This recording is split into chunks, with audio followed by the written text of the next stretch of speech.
Praise the Lord. ప్రవేశనామంలో మీ అందరికీ కూడా నా యొక్క శుభములు తెలియజేస్తున్నాను.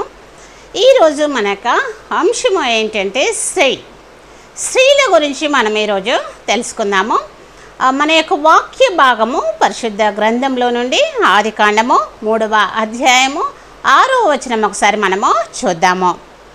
స్త్రీ ఆ వృక్షము ఆహారంనకు మంచిదియు, కన్నులకు అందమైనదియు, వివేకమిచ్చు రమ్యమైనదియు నై ఉండుట చూచినప్పుడు ఆమె దాని ఫలములలో కొన్ని తీసుకొని తిని తనతో పాటు తన భర్తకు ఇచ్చెను, అతడు కూడా తినెను. దేవుడు ఈ వాక్యాన్ని మనందరి హృదయంలో ఫలింప చేయను గాక. వాక్య భాగం ఒకసారి మనము చూసినట్లయితే వాక్యమైన దేవుడు వాక్యము ద్వారా మనతో మాట్లాడుచున్నాడు. ఇక్కడ స్త్రీ ఆ యొక్క వృక్ష ఫలంలో ఆహారమునకు మంచిది అయి ఉన్నట్టుగా చూసినట్టుగా మనము చూస్తున్నాము. అదేవిధంగా అందమైనదిగా ఉన్నట్టుగా మనము చూస్తున్నాము. వివేకమిచ్చు రమ్యమైనది కూడా అయి ఉండినట్టుగా చూస్తున్నాము. ఎప్పుడైతే ఈ ఆహారము అందంగా రమ్యంగా అదేవిధంగా ఆ యొక్క మంచిగా కనిపించిందో అప్పుడు ఈ యొక్క స్త్రీ ఆ యొక్క ఫలములలో కొన్ని తీసుకొని తాను తిన్నది, తర్వాత తన భర్తకు కూడా ఇచ్చినట్టుగా మనము చూస్తున్నాము. అతడు కూడా తిన్నట్టుగా మనం ఇక్కడ చూస్తున్నాము. దేవుడైన యెహోవా ఈ యొక్క ఆదామును అవ్వను సృష్టించి మనం ఆదికాండము 1వ అధ్యాయము 27వ వచనంలో మనము చూసినట్లయితే దేవుడు తన స్వరూపమందు నరుని సృజించెను, దేవుని స్వరూపమందు వారిని సృజించెను, స్త్రీనిగాను పురుషునిగాను వారిని సృజించెను. దేవుడైనటువంటి యెహోవా తన పోలికలో తన స్వరూపంలో ఏక ఆదామును హవ్వను స్త్రీని పురుషునిగా నిర్మించినట్టుగా మనము చూస్తున్నాము. ఆదాము హవ్వను నిర్మించి ఉన్నట్టుగా మనం ఇక్కడ చూస్తున్నాము దేవుడైన యెహోవా.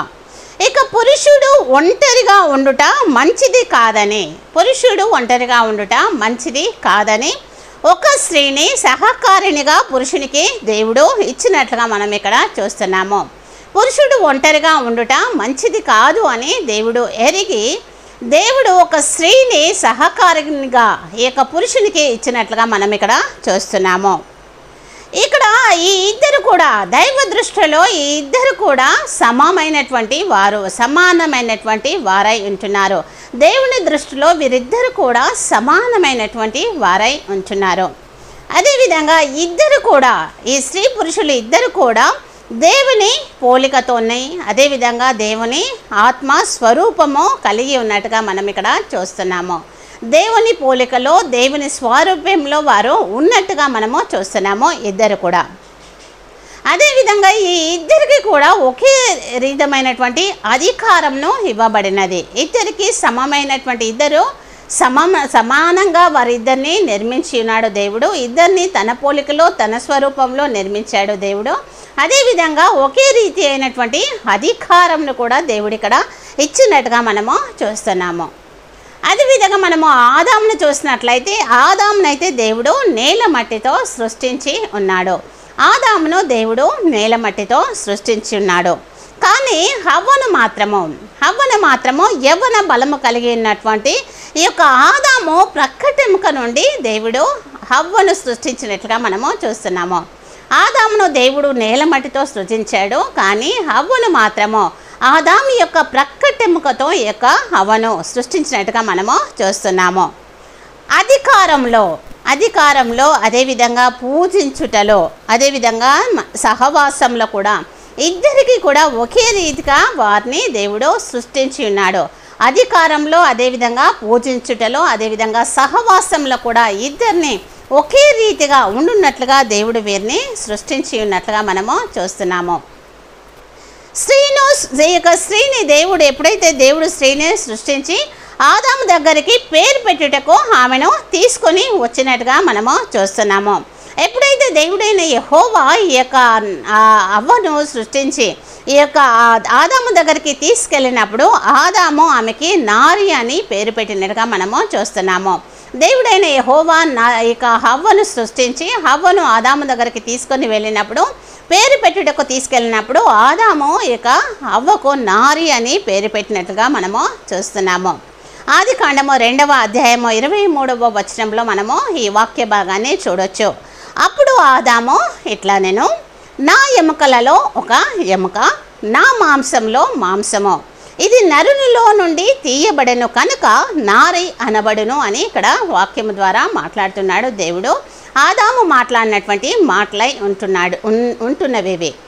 నా మాంసంలో మాంసము, నా యొక్క నరులలో నుండి ఇది తీయబడింది కనుక నారి అనబడును అంటున్నాడు. నారి అనగా తల్లి అని అర్థం వస్తుంది. నారి అనగా తల్లి అని అర్థం వస్తుంది. తల్లి అనగా బాధ్యత, తల్లి అనగా కన్నీరు, తల్లి అనగా శ్రమలు, తల్లి అనగా త్యాగము చేస్తేనే కానీ ఒక తల్లి పిల్లలు పైకి రాలేరు. ఒక తల్లి త్యాగం చేస్తేనే కానీ ఇక పిల్లలు పైకి రాలేరు. కనుక తల్లిగా మనకు బాధ్యత, కన్నీరు, శ్రమలు, అదేవిధంగా త్యాగము మనము చేయవలసి ఉంది. ఒక తల్లిగా మనకు బాధ్యత ఉంది. కన్నీరు విడిచే వారంగా ఉన్నాము, మనము శ్రమ పడేటువంటి వారంగా ఉన్నాము, అదేవిధంగా త్యాగం చేసేటువంటి వారంగా ఉన్నట్టుగా మనం ఇక్కడ చూస్తున్నాము. అదేవిధంగా మనకు ఎప్పుడైనా సరే ఈ యొక్క మన పిల్లల విషయంలో కానీ మన కుటుంబ విషయంలో మనకి సమస్య వచ్చినట్లయితే మనం ఏం చేయాలంటే, మన యొక్క సమస్యల్లో మొదటిగా మనము దేవుని యొక్క సన్నిధికి వెళ్ళవలసిన వారమై ఉంటున్నాము.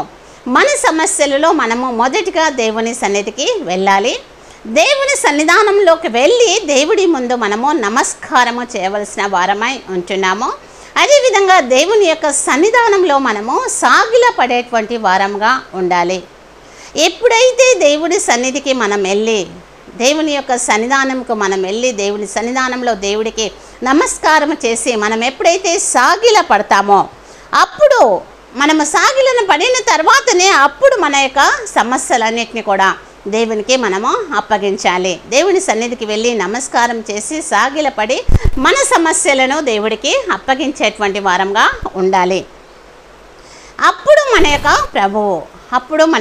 ప్రభువు మన యొక్క సమస్యలన్నిటిని కూడా పరిష్కరించగలుగుతాడు.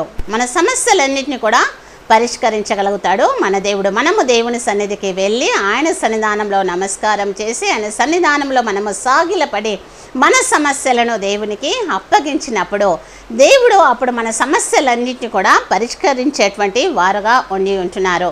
అదేవిధంగా దేవుడు తీర్చలేనటువంటి సమస్య అనేది కూడా ఏది కూడా లేదు.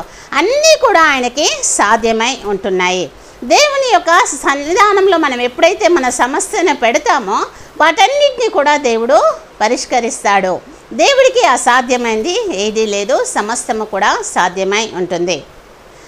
మనం ఆదికాండము 2వ అధ్యాయం 8వ వచనంలో మనము చూసినట్లయితే, దేవుడైన యెహోవా తూర్పున ఏదెనులో ఒక తోట వేసి తాను నిర్మించిన నరుని దానిలో ఉంచెను అని వాక్యము మనకు మాట్లాడుతుంది. వాక్యమైనటువంటి దేవుడైన యెహోవా తూర్పున ఏదెనులో ఒక తోట వేసి తాను నిర్మించినటువంటి నరుణ్ణి దాంట్లో ఉంచినట్టుగా మనము చూస్తున్నాము. ఈ యొక్క తోట అందమైనటువంటి తోటగా దేవుడు సృష్టించి ఉన్నాడు. ఈ తోటను అందమైన తోటగా సృష్టించి ఉన్నాడు. అదేవిధంగా చూపునకు కూడా అందమైనది అయి ఉంటుంది. అదేవిధంగా మంచి ఆహారము కలిగినది, అనుకూలమైనటువంటి వాతావరణము కలిగినటువంటి తోట అయి ఉంటుంది. అందమైనటువంటి సృష్టి అయి ఉంటుంది. అదేవిధంగా భోజనం కూడా, అంటే తినుటకు అన్నీ అక్కడ అరేంజ్ చేశాడు దేవుడు. ఆ తోటలో అందమైన తోటగా నిర్మించాడు. అందమైన ఆ వాతావరణం ఉంది, అందమైన ఆహారం కూడా దేవుడు అక్కడ పెట్టి ఉన్నాడు. ఇవన్నీ కూడా దేవుడు సృష్టించి ఇవన్నిటిని కూడా దేవుడు ఇక్కడ స్త్రీకి అప్పగించినట్టుగా మనము చూస్తున్నాము. ఏదెను తోటలో దేవుడు మానవునికి కావలసిన సమస్తమును కూడా సమకూర్చి వాటన్నిటిని కూడా అందమైన తోటగా, అందమైన ఆహారముగా, అందమైన వాతావరణాన్ని ప్లస్ అందమైన సృష్టిని సృష్టించి అది అంతా కూడా దేవుడు స్త్రీకి అప్పగించినట్లుగా మనం ఇక్కడ చూస్తున్నాము. ఆదికాండము మనము 2వ అధ్యాయము 9వ వచనము ఒకసారి చూసినట్లయితే, ఆ తోట మధ్యను జీవవృక్షమును మంచి చెడ్డల తెలివినిచ్చు వృక్షమును నేల నుండి మొలిపించెను. ఆ యొక్క తోట మధ్యలో ఏదెను తోటను దేవుడు నిర్మించాడు. అందమైన ఆహారం ఉంచి, అందమైన వాతావరణాన్ని కల్పించి, అందమైన సృష్టిని పెట్టి దేవుడు స్త్రీకి అప్పగించి ఆ యొక్క తోట మధ్యలో జీవ వృక్షము, మంచి చెడ్డల తెలివినిచ్చేటువంటి వృక్షమును నేల నుండి దేవుడు మొలిపించినట్టుగా ఇక్కడ మనము చూస్తున్నాము. జ్ఞానము ప్లస్ జీవము ఇచ్చేటువంటి చెట్టు అది. జ్ఞానాన్ని అదేవిధంగా జీవాన్ని ఇచ్చేటువంటి చెట్టు అయి ఉంటుంది. జీవవృక్ష ఫలము అదేవిధంగా మంచి చెడ్డల తెలివినిచ్చేటువంటి చెట్టు అయి ఉంటుంది. జ్ఞానము ప్లస్ జీవము కలిగినటువంటి చెట్టు దేవుడు అక్కడ సృష్టించినట్టుగా మనము చూస్తున్నాము. ఈ చెట్టు మన స్త్రీలమైనటువంటి మనలో మనము జ్ఞానము ప్లస్ జీవము కలిగి జీవించాలి. జ్ఞానము మరియు జీవము కలిగి ఈ లోకంలో మనము జీవించవలసిన వారమై ఉంటున్నాము. జ్ఞానవంతురాలైనటువంటి స్త్రీ కావాలంటే మనము జీవము కలిగి ఉండాలి. జ్ఞానవంతులమైనటువంటి స్త్రీలుగా మనము ఉండాలి అంటే మనలో మనము జీవము కలిగి ఉండాలి. జ్ఞానాన్ని జీవాన్ని కలిగి ఉండుటకు దేవుడు ఆ యొక్క జీవవృక్ష ఫలము చెట్టును అక్కడ దేవుడు సృష్టించి ఉన్నాడు. కనుక స్త్రీలమైన మనము జ్ఞానము ప్లస్ జీవాన్ని కలిగి జీవించాలి. మనము జ్ఞానము కలిగి జీవించాలి అంటే మనలో జీవము ఉండవలసిన వారమై ఉంటున్నాము. ఆదికాండము 2వ అధ్యాయము మనము 10వ వచనం చూసినట్లయితే, ఆ తోటను తడుపుటకు ఏదేనులో నుండి ఒక నది బయలుదేరి అక్కడ నుండి చీలిపోయి 4 శాఖలాయను అని వాక్యము మనకి వివరిస్తుంది. ఆ తోట తడుపుటకు అందమైన తోట నిర్మించాడు దేవుడు. తోట మధ్యలో జీవవృక్ష ఫలవృక్షములను నాటించాడు. అదేవిధంగా ఆ తోటను తడుపుటకు ఏదేనులో నుండి ఒక నదిని బయలుదేరి అక్కడ నుండి అది చీలిపోయి 4 శాఖలైను అని వాక్యము మనతో వివరిస్తుంది. దేవుడైనటువంటి యెహోవా ఈ యొక్క స్త్రీ ఎదుగుటకు ఆ తోటను తడుపుటకు ఒక నదిని ఆ తోటలో నుండి బయలుదేరి 4 భాగములై 4 దిక్కులుగా ప్రవహించుచున్నదని చెప్తున్నాడు. స్త్రీ ఎదుగుటకు దేవుడు ఆ తోటను తడుపుటకు ఒక నదిని ఆ తోట మధ్యలో ఏర్పాటు చేశాడు. అది బయలుదేరి 4 భాగాలై 4 దిక్కులుగా ప్రవహించుచున్నట్టుగా మనం ఇక్కడ చూస్తున్నాము. ప్రభువు నెరిగినటువంటి స్త్రీ ఆ నది 4 దిక్కుల ద్వారా అనగా ఇక్కడ ప్రభువు నెరిగినటువంటి స్త్రీ 4 దిక్కులుగా ప్రవహించాలి. ఏ విధంగా ప్రవహించాలి అంటే ప్రార్థన ద్వారా, 1 ప్రార్థన ద్వారా, 2 సాక్ష్యము ద్వారా, 3 ఆత్మ ద్వారా, 4 జీవము ద్వారా. ఈ 4 రీతిలుగా మనము వ్యాప్తి చెందాల్సిన వారమై ఉంటున్నాము, వ్యాపించవలసిన వారమై ఉంటున్నాము. నది పారుతుంది 4 దిక్కుల్లో 4 శాఖలుగా. స్త్రీలమైనటువంటి మన స్త్రీ ఎదుగుటకు దేవుడు ఆ తోట మధ్యలో ఒక నదిని ఏర్పాటు చేశాడు. ఆ నది పారుతూ 4 శాఖలయ్యి అది ప్రవహిస్తూ ఉంది 4 భాగాలుగా. స్త్రీలమైనటువంటి మనము, దేవుని నెరిగినటువంటి మనము 4 శాఖలమై 4 రీతిలుగా వ్యాప్తి చెందవలసిన వారమై ఉంటున్నాము, వ్యాపింపవలసిన వారమై ఉంటున్నాము. 1 ప్రార్థన ద్వారా, 2 మన సాక్ష్యము ద్వారా, 3 ఆత్మ ద్వారా, 4 జీవము ద్వారా మనము ప్రవహించాలి, వ్యాప్తి చెందాలి, విస్తరించవలసిన వారమై ఉంటున్నాము. నీవు ప్రార్థించేటువంటి స్త్రీ అని నీ కుటుంబము, నీ సంఘము నిన్ను ఎరిగి ఉన్నారా? ఒకసారి మనల్ని మనమే పరీక్షించుకుందాము. నీవు ప్రార్థించే స్త్రీవి అని నీ కుటుంబము, నీ సంఘము నిన్ను గుర్తిస్తున్నారా? అదేవిధంగా సాక్ష్యం ఇచ్చి ఇక ప్రభుని నువ్వు మహిమపరిచేటువంటి స్త్రీగా జీవించుచున్నావా? ఈ లోకంలో సాక్ష్యం ఇస్తూ ప్రభుని సేవించేటువంటి ఒక స్త్రీగా ఈ లోకంలో నీవు జీవిస్తున్నావా? సమాధానము కలిగి జీవిస్తూ అనేకులను కూడా సమాధానపరిచేటువంటి స్త్రీగా నువ్వు ఉంటున్నావా? నీ నోరు విప్పినప్పుడు నీ మాటలు జ్ఞానయుక్తంగా ఉండాలి, ప్రేమతో అవి కూడినటువంటి మాటలుగా ఉండాలి. మృదువైనటువంటి మాటలు నువ్వు మాట్లాడగలిగి ఉంచున్నావా? 1 నీవు ప్రార్థించేటువంటి స్త్రీవని నీ కుటుంబము, నీ సంఘము నిన్ను గుర్తిస్తుందా? ప్రభు స్త్రీలమైన మనము ప్రభు యొక్క సాక్ష్యాన్ని చెప్తూ ప్రభుని మనము మహిమపరుస్తూ ఈ లోకంలో మనము జీవిస్తున్నామా? సమాధానము కలిగి అనేకులను కూడా సమాధానపరిచేటువంటి స్త్రీలుగా మనము ఉంటున్నామా? మన నోరు విప్పినప్పుడు మనము జ్ఞానయుక్తమైనటువంటి మాటలను మాట్లాడుచున్నామా? ప్రేమతో మన మాటలు ఉంటున్నావా? మృదువైనటువంటి మాటలను మనము మాట్లాడుచున్నామా అనేది ఆలోచించాలి. నది పారుతుంది 4 శాఖలుగా, నలువైపులా. నీవు నలువైపులా వ్యాపించుట కొరకు దేవుడు నిన్ను సృష్టించి ఉన్నాడు. నువ్వు ఒక ప్రార్థన పరురాలుగా, ఒక సాక్షి జీవితం గడుపుచు ఆత్మానుసారంగా జీవము కలిగే లోకంలో జీవించుటకు నీవు ఆ విధంగా ఉన్నావా? ఇతరులకు దేవుడు ఆశీర్వాదకరంగా ఆ యొక్క నది 4 దిక్కులు ప్రవహించేటువంటి రీతిగా సృష్టించి ఉన్నాడు. మన సాక్ష్యము నలువైపులా వ్యాపించుచున్నదా? నలువైపులా విస్తరించుచున్నదా? నలువైపులా ప్రవహిస్తుందా మన సాక్ష్యము? ఈ యొక్క నదిని దేవుడు ఆశీర్వాదంగా నలుదిక్కులా ప్రవహించేటట్టు చేశాడు. నా సాక్ష్యము ఆ నలుదిక్కులా ప్రవహిస్తుందా, వ్యాప్తి చెందుతుందా అనేది మనం ఒకసారి ఇక్కడ ఆలోచించుకోవాలి. ప్రభుతో నడిచినటువంటి స్త్రీలుగా మనము జీవించాలి ఈ లోకంలో. దేవుడితో నడిచినటువంటి స్త్రీలుగా మనం ఈ లోకంలో జీవించాలి. అది అలా జీవించాలంటే మనకు ఎడతెగనటువంటి ప్రార్థన అనేది అవసరమై ఉంటుంది.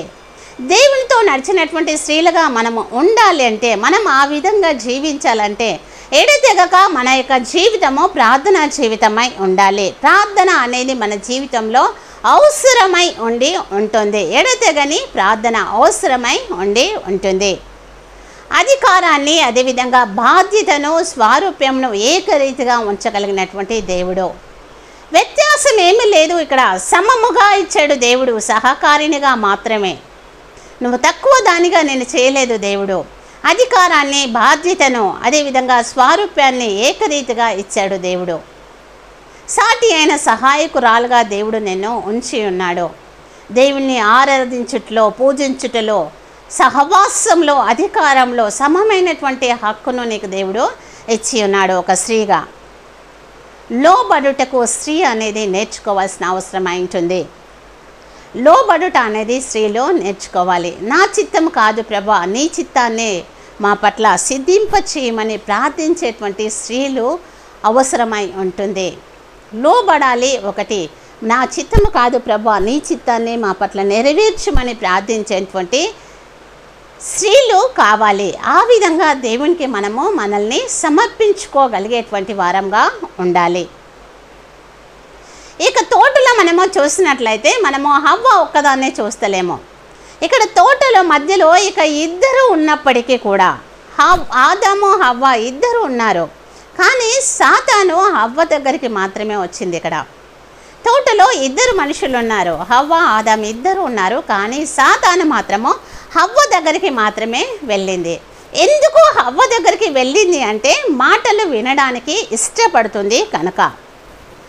ఇక స్త్రీ ఇతరులు చెప్పేటువంటి మాటలు వినడానికి ఇష్టపడుతుంది కనుక సాతాను కూడా ఇక హవ్వ దగ్గరికి వెళ్ళినట్లుగా మనము చూస్తున్నాము. ఎప్పుడైతే ఇక సాతాను స్త్రీ దగ్గరికి వెళ్ళిందో, స్త్రీ వినుటకు సిద్ధపడిందో, అప్పుడు సాతాను స్త్రీతో చెప్తుంది ఏమని, మీరు చావనే చావరు అని. ఇక్కడ చావనే చావరు అని ఎప్పుడైతే సాతాను చెప్పిందో, అది విని అక్కడ నిలబడిపోయింది హవ్వ. మాటలు, ఇతరులు చెప్పేటువంటి మాటలను వినడానికి ఇష్టపడేటువంటి గుణము స్త్రీలలో ఉంది కనుక సాతాను అవ్వ దగ్గరికి వచ్చింది. అవ్వ ఎప్పుడైతే సాతాను మాటలు వినడానికి ఇష్టపడిందో, అప్పుడు సాతాను చెప్తుంది మీరు చావనే చావరు అని. సాతాను మాటలు విని నిలబడిపోయినట్టుగా మనము చూస్తున్నాము హవ్వను. దేవుడు ఏది ఇస్తాడో అది ఇచ్చే వరకు, దేవుడు మనకి ఏది ఇస్తాడో అది ఇచ్చే వరకు మనము ఈ లోకంలో ఓపికతో కనిపెట్టుకొని ఉండాలి. దేవుడు మనకి ఏది ఇస్తాడో అది ఇచ్చే వరకు మనం ఈ లోకంలో ఓపికతో కనిపెట్టుకొని ఉండవలసిన వారమై ఉంటున్నాము. స్త్రీ వద్ద ఇక్కడ సాతాను వద్ద నిలబడింది. నిలబడమే కాదు, ఆమె మాట్లాడింది. సాతానుతో ఈ యొక్క స్త్రీ మాట్లాడింది. దేవుడు చెప్పినటువంటి ప్రతి సంగతిని కూడా సాతానుతో చెప్పింది. సాతాను మాటలు వినింది. అదేవిధంగా దేవుడు చెప్పినటువంటి మాటలన్నింటినీ కూడా సాతానుతో చెప్పింది. అన్నీ తినొచ్చు, కానీ ఈ మధ్యలో ఉన్న ఈ చెట్టు ఫలము మమ్మల్ని తినకూడదని దేవుడు చెప్పి ఉన్నాడని ఇక స్త్రీ సాతానుతో చెప్పి ఉంది. సాతాను మాటలు వింది. సాతానుతో దేవుడు చెప్పిన మాటలు కూడా చెప్పివేసింది. ఎప్పుడైతే స్త్రీ దేవుడు చెప్పిన మాటలు సాతానుతో చెప్పిందో అప్పుడు సాతానుడు దేవుణ్ణి అన్యాయస్తుడు అని చెప్తున్నాడు, అబద్ధికుడు అని చెప్పగలిగాడు. స్త్రీ ఒకవేళ సాతానుతో దేవుడు చెప్పిన మాటలు చెప్పకున్నట్లయితే సాతాను దేవుణ్ణి అన్యాయస్తుడని, అబద్ధికుడని ఉండేది కాదు. సాతాను మాటలు వినడానికి ఇష్టపడింది స్త్రీ. దేవుడు చెప్పిన మాటలు సాతానుతో ఎప్పుడైతే చెప్పిందో అప్పుడు సాతాను దేవుణ్ణి అన్యాయస్తుడని, అబద్ధికుడని ఇక్కడ నింద వేసినట్టుగా చెప్పగలిగినట్టుగా మనము చూస్తున్నాము. యాకోబు పత్రిక 4:7 దేవుని వాక్యము మాట్లాడుతుంది, కాబట్టి దేవునికి లోబడి ఉండుడి, అపవాదిని ఎదురించుడి, అప్పుడు వాడు మీ యొద్ద నుండి పారిపోవును అని.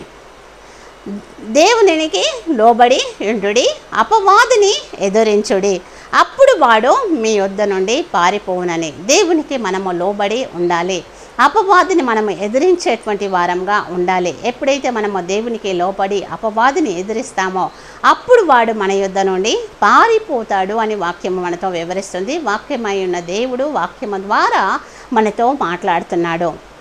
వాక్యముతోనూ అదేవిధంగా ప్రార్థనతోనూ మనము అపవాదిని ఎదిరించుటకు శక్తి కలిగి ఉండాలి.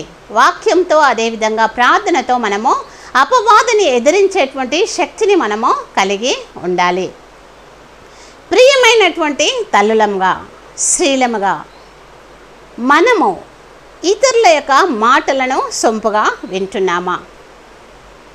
ఒక తల్లిగా, ఒక స్త్రీగా నీవు ఇతరుల మాటలను సొంపుగా వింటున్నావా? ఇలాంటి గుణ లక్షణాలు నీవు కలిగి ఉన్నట్లయితే నువ్వు ఒక క్రైస్తవ స్త్రీవేనా? ఇతరుల మాటలు నువ్వు సొంపుగా విన్నట్లయితే నీవు ఒక క్రైస్తవ స్త్రీవేనా అని నిన్ను నీవు ఒకసారి ప్రశ్నించుకోవాల్సిన అవసరము ఎంతైనా ఉంది. దేవుని బిడ్డనని చెప్పుకునేటువంటి ఆధిక్యత కానీ అధికారం కానీ నీకు ఉందా? ఇతరుల చెప్పేటువంటి మాటలు సొంపుగా వినగలిగినటువంటి నీవు ఒక క్రైస్తవ స్త్రీవా కావా అని నిన్ను నీవు ప్రశ్నించుకోవాలి. అదేవిధంగా నీవు దేవుని బిడ్డవని చెప్పుకోవడానికి ఆధిక్యత నీకు ఉందా లేదా అని నిన్ను నీవు కూడా పరీక్షించుకోవాల్సిన అవసరము ఎంతైనా ఉంది. ఆ విధంగా మనల్ని మనము పరీక్షించుకోవాలి, పరిశోధించుకోవాలి, సరి చేసుకోవాలి, సరిదిద్దుకోవాలి. ఇలాంటి గుణలక్షణాలన్నీ కూడా నీ యొద్ద ఉన్నట్లయితే, నీ అంతరాత్మ నిన్ను హెచ్చరించినట్లయితే వెంటనే ప్రభు సన్నిధానంలో మోకరిల్లుదాము. ప్రభు సన్నిధానంలో మోకరిల్లి ప్రభు పాదముల మీద పడి క్షమాపణ వేడుకుందాము. ఇతరుల మాటలు నీవు సొంపుగా వినగలిగేటువంటి గుణలక్షణము నీలో ఉన్నట్లయితే ఒక క్రైస్తవ స్త్రీగా నీవు అవునా కాదా అని ప్రశ్నేసుకోవాలి. దేవుని బిడ్డవు అనేటువంటి అధికారము నీకు ఉందా లేదా అనే ప్రశ్న నువ్వు వేసుకొని, ఒకవేళ నీ అంతరాత్మ నీకు సాక్ష్యము చెప్పినట్లయితే నిన్ను నీవు పరీక్షించుకొని పరిశోధించుకొని ప్రభు సన్నిధానంలో మోకరిల్లి ఆయన సన్నిధానంలో పాపక్షమాపణ కోరేటువంటి స్త్రీలుగా మనము ఉండాలి. స్త్రీ ఆ వృక్ష ఫలము ఆహారంనకు మంచిది అనుకుంది. మనం చదవన్నటువంటి వాక్య భాగంలో ఆ వృక్ష ఫలము ఆహారంనకు మంచిది అని అనుకున్నది. దేవుడు ఈ లోకంలో లోకమంతటినీ నీకు కావాల్సిన అన్నిటినీ కూడా సృష్టించిన దేవుడు నీకు చెప్పిన మాటలను నువ్వు మర్చిపోయి వృక్ష ఫలము ఆహారంనకు మంచిగా ఉంది అని యోచించి ఉన్నావు. కంటికి అందమైనటువంటి వాటిని చూచి మనము ఆశించకూడదు. మన కంటికి అందమైన దాన్ని చూసి మనము ఆశించేటువంటి వారంగా ఉండకూడదు. ఆ యొక్క స్త్రీ కన్నులు, హవ్వ యొక్క కన్నులు దేవుని వైపు నుండి మరల్చబడి ఈ లోకము వైపు చూసినట్టుగా మనము చూస్తున్నాము. హవ్వ యొక్క కన్నులు దేవుని వైపు నుండి మరచబడి లోకము వైపు చూసినట్టుగా మనము చూస్తున్నాము. ఆదాము అదే అధ్యాయంలో మనకు ఆదాము చెప్తున్నాడు, ఆదాము నీవు నాతో ఉండుటకు నాకు ఇచ్చిన స్త్రీయే నాకు ఈ పండు ఇచ్చినదని దేవుని మీద ఇక్కడ నింద మోపుచున్నాడు. ఆదాము ఏమంటున్నాడు, నీవు నాతో ఉండుటకు నీవిచ్చినటువంటి ఈ స్త్రీ నాకు ఆ పళ్ళు ఇవ్వడం ద్వారా నేను తిన్నాను అని ఆదాము కూడా దేవుని పైనే నింద మోపుతున్నట్టుగా మనం ఇక్కడ చూస్తున్నాము. నీవు నాతో ఉండుటకు నీవు నాకు ఇచ్చిన ఈ స్త్రీ నాకు ఆ పళ్ళు ఇస్తే నేను తిన్నానని దేవుడి పైన నింద మోపుతున్నాడు ఆదాము. ఆదాము కూడా ఇక్కడ స్త్రీని నిందించినట్టుగా మనము చూస్తున్నాము. నీవు నాకు ఇచ్చినటువంటి ఈ స్త్రీ పళ్ళిస్తేనే నేను తిన్నానని స్త్రీ పైన నింద మోపుచున్నట్టుగా మనం ఇక్కడ చూస్తున్నాము. నీ ఆత్మను నీవు కాపాడుకోవాల్సిన అవసరం ఎంతైనా ఉంది. నిందించు వారు నీ దగ్గర ఉండకుండా నువ్వు చూసుకోవాల్సిన అవసరము ఉంది. నీ ఆత్మను నీవు కాపాడుకోవాలి. నిందించేటువంటి వారు నీ దగ్గర ఉండకుండా చూసుకోవాల్సిన అవసరము బాధ్యత నీకు ఎంతైనా ఉంది. ఒక స్త్రీగా వారు చేసినటువంటి ఆ యొక్క అవిధేయతను బట్టి ఆ యొక్క పాపమును బట్టి అవిధేయత అనేటువంటి పాపమును బట్టి దేవుడు వారి ముగ్గురిని కూడా ఇక్కడ తీర్పులోనికి తెచ్చినట్టుగా మనము చూస్తున్నాము, శిక్షించినట్టుగా మనము చూస్తున్నాము. వారు చూపినటువంటి అవిధేయత అనేటువంటి పాపమును బట్టి ఆ ముగ్గురిని కూడా దేవుడు తీర్పులోనికి తీసుకొచ్చి వారికి దేవుడు శిక్ష విధించినట్టుగా మనము చూస్తున్నాము. నీ ప్రయాసముతోనే నీవు బ్రతుకుదుమని దేవుడు ఆదామును శిక్షించాడు, శపించాడు. నీ గర్భవేదనను నేను హెచ్చిస్తున్నానని ఏక హవ్వను ఆ యొక్క శాపగ్రస్తురాలను చేశాడు. నీవు బ్రతుకు దినములన్నీ కూడా మన్నే తిందువని ఇక సర్పాన్ని దేవుడు శిక్షించాడు. ఈ ముగ్గురు కూడా ఆ యొక్క తీర్పులో వారు చేసినటువంటి అవిధేయత అనేటువంటి పాపము ద్వారా తీర్పులోకి వచ్చారు, శిక్షను అనుభవించి ఉన్నట్టుగా మనము చూస్తున్నాము. కయ్యను హేబేల్ను హత్య చేయుట ఆ యొక్క బాధను భరించింది అవ్వ. ఒకే ఉదరంలో జన్మించిన సొంత సహోదరులు కయ్యను హేబేల్ను చంపుట అవ్వ చూసి భరించినట్టుగా మనం ఇక్కడ చూస్తున్నాము వాక్య భాగంలో. కానీ దేవుడు కరుణామయుడై ఉంటున్నాడు. మన దేవుడు కరుణామయుడు అయి ఉంటున్నాడు. కనుక స్త్రీ ద్వారా అధికారమును పోగొట్టుకున్న మనము ఈ యొక్క స్త్రీ చేసినటువంటి తప్పు ద్వారా ఎప్పుడైతే మనము అధికారాన్ని పోగొట్టుకున్నామో ఆ యొక్క స్త్రీ గర్భము నుండి లోకరక్షకుని దేవుడు పంపి ఉన్నాడు. హల్లెలూయా. యేసుక్రీస్తుకు మనము నిండైన కృతజ్ఞతలు చెప్పుకోవలసిన వారమైంచున్నాము. స్త్రీ చేసినటువంటి పాపము ద్వారా ఏదైతే మనము పోయే అధికారాన్ని అయితే మనము పోగొట్టుకున్నామో అదే అధికారంతో దేవుడు అదే గర్భంలో నుండి లోకరక్షకుని దేవుడు పంపించున్నాడు. దేవుడు ఎంత కరుణామయుడు, ఎంత ప్రేమామయుడు కదా. స్త్రీ పట్ల తనకున్నటువంటి ఆధిక్యత గొప్ప ధన్యత అయించింది. వాక్యం విన్నప్పుడు మన భావోద్రేకాలు పెరగవచ్చు. ఎందుకంటే కృపనిచ్చాడు కదా దేవుడు, స్త్రీలకి ధన్యతనిచ్చి ఉన్నట్టున్నాడు దేవుడు. మనకి ఏ పాపమైతే చేసి అధికారాన్ని పోగొట్టుకున్నామో దేవుడు కరుణామయుడు కనుక అదే గర్భాన్ని శపించినటువంటి గర్భము నుండి దేవుడు అదే గర్భాన్ని ఎంచుకొని లోకరక్షకుడిగా ఈ లోకంలో జన్మించి ఉన్నాడు. ఎంత గొప్ప దేవుడు కదా. నిజంగా గొప్ప దేవుడు మన దేవుడు. మన ప్రభువు శపించిన గర్భం నుండి లోకరక్షకుడు ఉదయించినట్లుగా మనము చూస్తున్నాము. పరిశుద్ధ స్త్రీ ద్వారా లోకమునకు రక్షకుడిని అనుగ్రహించాడు మన దేవుడు. పరిశుద్ధ స్త్రీ ద్వారా ఈ లోకానికి రక్షకుడిని మనకి అనుగ్రహించాడు దేవుడు. క్రీస్తు లోకాన్ని రక్షించుటకు ఆధిక్యతను, హక్కును, అధికారమును స్త్రీకి మరలా దేవుడు అనుగ్రహించాడు. క్రీస్తు ద్వారా దేవుడు రక్షించుటకు ఆధిక్యతను, అదేవిధంగా హక్కును, అధికారమును స్త్రీకి మరలా దేవుడు అనుగ్రహించినట్లుగా మనము చూస్తున్నాము. హవ్వ వలె కాక మరియ వలె మార్చు ప్రభు అనే మనము దేవుని చిత్తానికి మనల్ని మనము సమర్పించుకొని బద్దలమైంటున్నాము. ఈ విధంగా మనందరం కూడా ప్రార్థిద్దాము. ఇచ్చి వాక్యాన్ని దేవుడు మనందరి హృదయంలో ఫలింప చేయునుగాక. ఆమేన్.